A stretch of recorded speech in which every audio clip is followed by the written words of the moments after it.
Fala Fogão, tá começando mais uma edição do Radar Alvinegro aqui no canal, nessa quinta-feira, 16 de janeiro. O mercado da bola alvinegro vai ganhando cada vez mais novos capítulos e vários personagens vão tendo suas informações, suas notícias atualizadas com desdobramentos, novas questões que vão surgindo. Tem a respeito de Luiz Henrique, Cuti Hernandes, Bitelo, Wendel, Jair, Léo Link, muita coisa para a gente poder trocar uma ideia por aqui.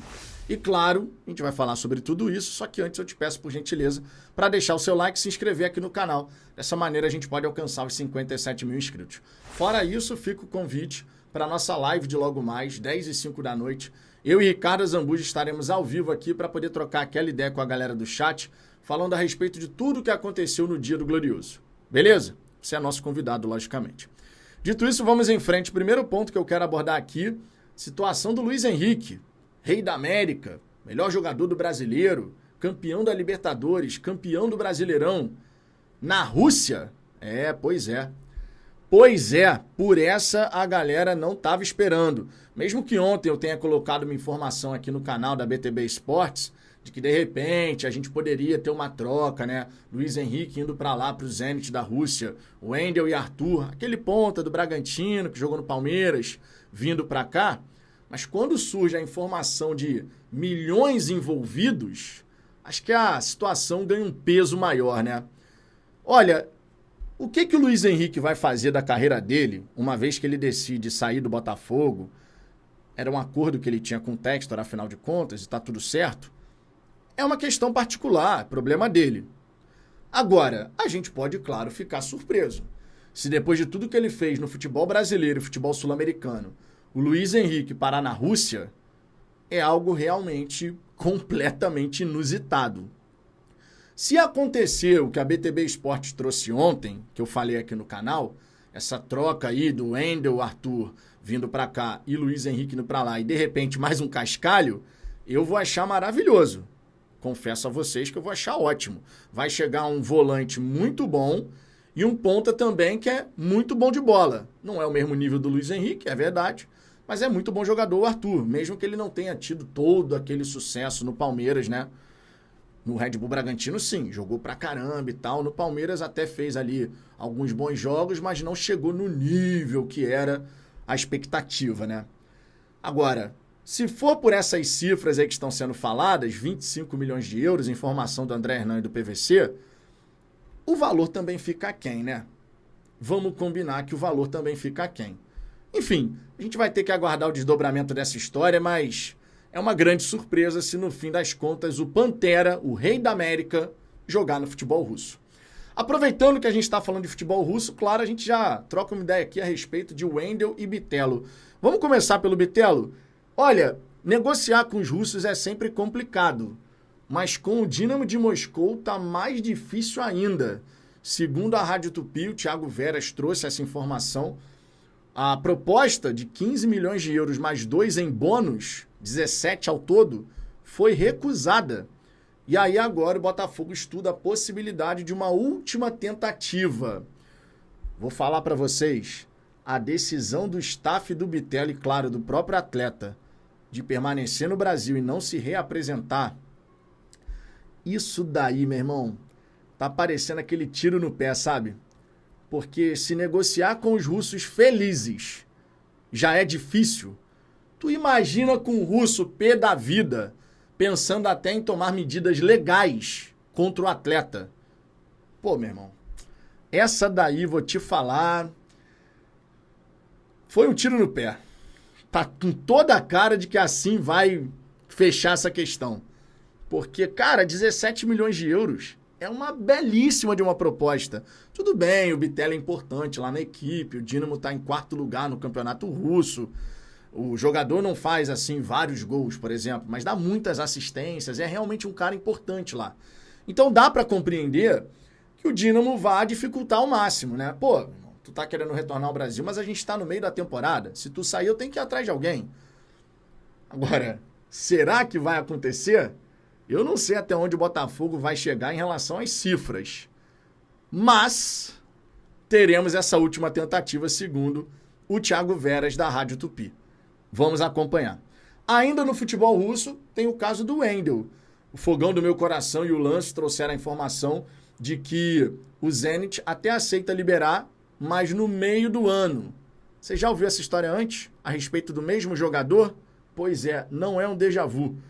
Em janeiro de 2024, o Botafogo também tentou a contratação do Wendel. Lembra? E naquela ocasião, o que aconteceu? O Zenit não vai fazer assim uma questão de não liberar, mas tem que ser no meio do ano, ou seja, mais pro fim lá da temporada deles, né?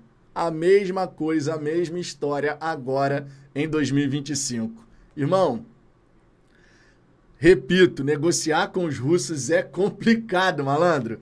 Um ano depois, o mesmo papo. O Zenit, já que eu falei da colocação do Dínamo de Moscou no Russão da Massa, o Zenit está em segundo lugar, tem 2 derrotas nos últimos 2 jogos, acabou desperdiçando aí a questão da oportunidade de repente continuar ali, né, líder e tal, muito, assim, numa boa condição, vamos botar, porque eu também não vou falar aqui que eu estava acompanhando a tabela do futebol russo antes de ver no dia de hoje como é que está a classificação. Mas foram 2 derrotas, o que acaba, claro, dificultando nesse momento a situação do time. Poderia estar na liderança, mas acabou que está na segunda colocação. Muito bem colocado, claro, mas vem desses 2 resultados negativos. Cara, o Wendel é importante, não vai forçar uma barra, é muito respeitado no clube, ele quer retornar ao futebol brasileiro, mas é aquilo, né? Será que o Zenit vai abrir mão do atleta? Se de repente essa situação aí do Luiz Henrique que está envolvido na parada de fato ocorrer, o Botafogo tem uma questão ali bem importante para poder facilitar o negócio, né? Se o Zenit está interessado no Luiz Henrique e o Botafogo está querendo o Wendel, pô, irmão, é uma mão lava a outra, né? O toma lá da cá, né? Vamos ver. Existe essa possibilidade. Mas é uma caixinha de surpresa, não dá para negar. Agora, o que não é uma caixinha de surpresa é a chegada do Léo Link e do Jair. O Botafogo está naquela fase de troca de documentações com Atlético Paranaense e Santos, respectivamente, para poder anunciar seus 2 primeiros reforços para a temporada de 2025. O Jair ele é muito bem avaliado. Eu sei que as cifras envolvidas aí pelo zagueiro chamam bastante a atenção. Todo mundo só falou disso. Né? Pô, caramba, 12 milhões de euros mais 2 de bônus mais Chiquinho, totaliza 17, meu Deus.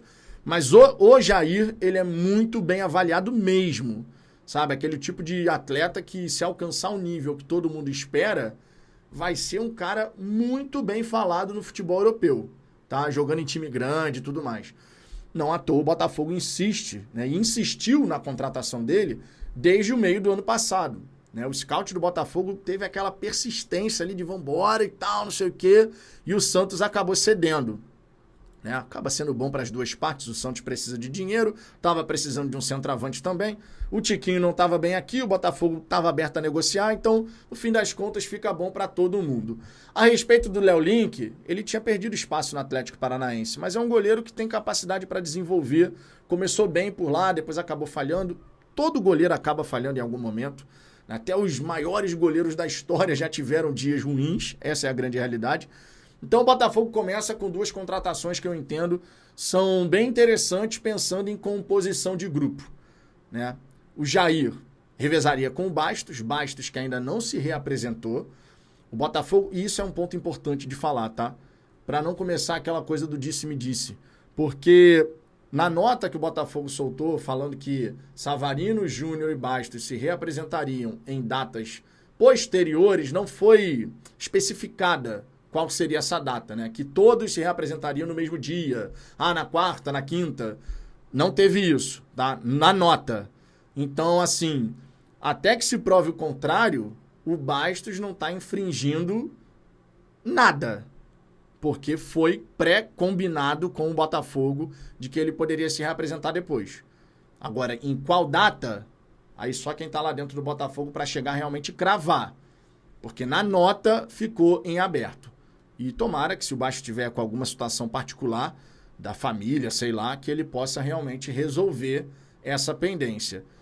Espero que daqui a pouco não surja uma informação, uma especulação de que o Bastos está na mira do time tal. Espero, porque aí, cara, aí vai juntar uma coisa com a outra e vai ficar esquisita a situação. Essa é a grande realidade. Último ponto aqui para falar, Fogão, informação do Matheus Medeiros a respeito da pedida salarial de Cuti Hernandes, atacante colombiano, Columbus Crew, 25 anos de idade, 39 participações em gols em 40 jogos por lá, impressionante. 4 milhões por mês. A última vez que a gente teve uma notícia de alguém pedir 4 milhões por mês foi na época do Cavani, lá em 2022, lembra? Surgiu também essa informação de que ele teria pedido esse nível salarial, que, claro, foge completamente dos padrões do futebol brasileiro, né? Enfim, ele ganha lá cerca de 1.200.000 a 1.400.000 reais por mês. É um designated player, né? Aqueles jogadores que podem receber até acima do teto da liga. Agora, 4 milhões de reais por mês? Pô, irmão, é pedida de quem não tá afim de vir ao Brasil. Eu não sei se o Botafogo vai simplesmente dar por encerrada a negociação, ou se tem alguma forma de você conversar e tal. Não sei.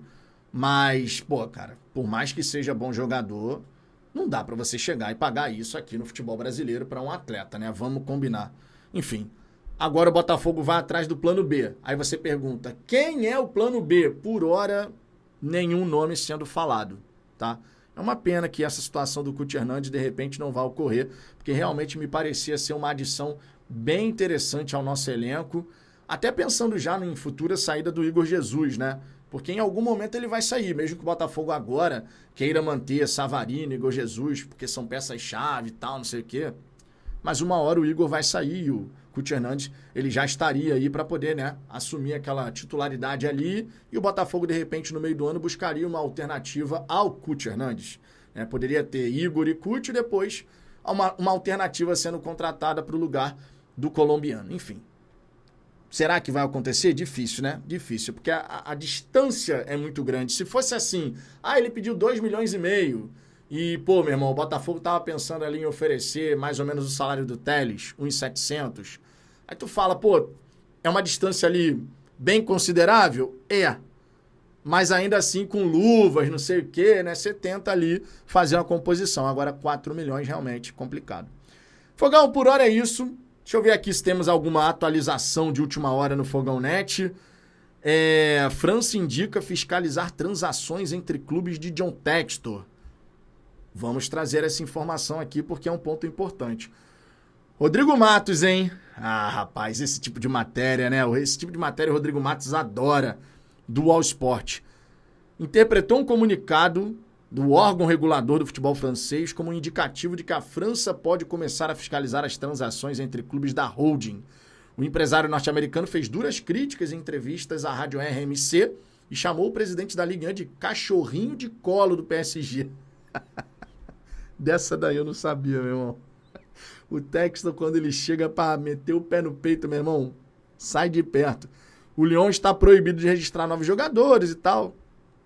Enfim, papo para nossa live de 10h05 da noite. Então esteja aqui para a gente poder falar sobre isso com mais profundidade. Beleza? Tô indo nessa. Beijo no coração. Fui!